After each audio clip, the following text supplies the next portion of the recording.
आदमी ही भूत क्यों बनते हैं? महिलाएं चुड़ैल क्यों बनती हैं? क्या भारत में ये दो ही व्यक्ति भूत बनते हैं? मैंने कहा भाई साहब, ये भूखंड में जो जन्मा है, चाहे वो जीव कोई भी हो, हर जीव भूत योनि से ही ये संसार में आने वाला जीव, जाने वाला जीव भूतकाल में ही रहता है। बताइए गिद्धराज थे कि नहीं? जटायु आप लोगों ने देखे कि नहीं देखे?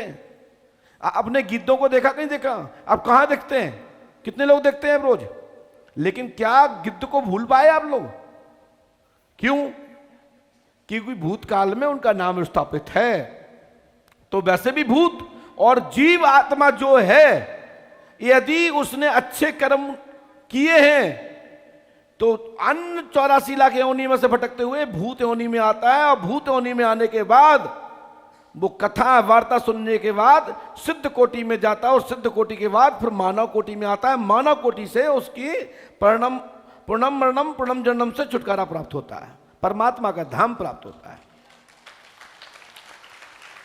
ये 84 लाख जो की प्रकार की जो योनियां बताई गई हैं, उसमें सभी जीव, एक बार मैंने किसी पे खिलवाया तो वो मुझसे पूछा बताइए आप कौन है? तो वो बोला कि मैं भैंस हूं, भैंस। लोग हंस पड़े, आदमी तो लगते ही है, भैंस भी लगी। अब हम क्या कह दें सबके सामने कि भैंस नहीं लग सकती? अब उस विषय के मास्टर हम हैं या तुम? तो मैं जानता हूं कि एक व्यक्ति को, सोनूवाजी को पता है, हमने पर्चा लिखा, कहीं याद नहीं है मुझे भी, तो मैंने लिखा है आपके ऊपर पड़कोला है। परेवा पड़कोला सुना आपने? जो क्या बोलते पड़कोला को? तीतरा, तीत और तेतरा, जो इससे लोग काफी इस पे पैसा कमाते हैं। बोले महाराज ये कैसे हो सकता? हमने क्यों नहीं हो सकता? क्या उसके अंदर आत्मा नहीं है, जीव नहीं है? लेकिन विशेषकर मानव भटकता है, उसके मन में स्थिरता नहीं है, हाय हाय में फंसा है। इसलिए ज्यादा से ज्यादा लोग मनुष्य मरने के बाद ही भूत बनते हैं। अन्य योनियां जो हैं वो तड़पती हैं, रोती हैं, कष्ट में रहती हैं, पीड़ित रहती हैं, दुखित रहती हैं। आम लोग, कोई भी व्यक्ति उसको मसल देता है, कुचल देता है, परंतु उसके पास व्यवस्था शराब देने वाली नहीं है। लेकिन वो जीव जो है, क्योंकि उसकी आयु है, किसी की 1 घंटे है, किसी की 2 घंटे है, किसी की क्षण मात्र है, किसी को महीने है, किसी को 10 महीने हैं, किसी को 10 साल है, किसी को 20 साल है, किसी को 50 साल है, किसी को 100 साल है। तो 100 साल वाले कौन है? कलयुग में आयु निर्धारित 100 वर्ष है। लेकिन जिस दिन आप सोच लेंगे कि मैं 100 वर्ष हो चुके, अब मरना है, उसी दिन चले जाओगे। कहो पहले सोच ली तो पहले चले जाओगे। मनुष्य यह है कि लंबी आयु जी सकता है भगवत कृपा के संरक्षण में। स्वस्थ और निरोग और योग के दम पर लंबी आयु ग्रहण कर सकता है। मैं यूरोप गया, हमने ऐसे ऐसे लोग देखे वहां जिनकी आयु 70 साल साइकिल चला रहे हैं।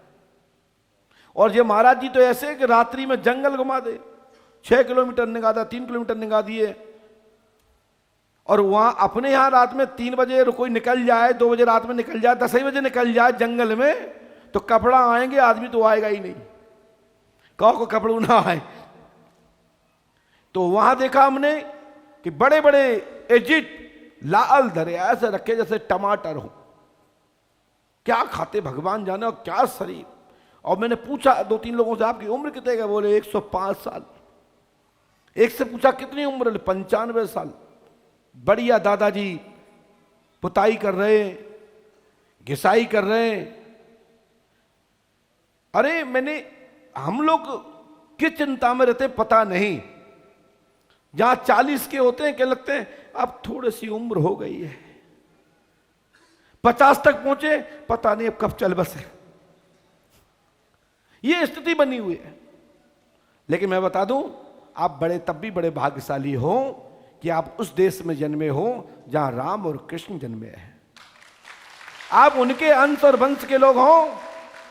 जो साक्षात नारायण परमात्मा जो पूरी सृष्टि के पालक हैं, आप उनके रक्त, उनके जीन से आप ऋषि संतानें हो।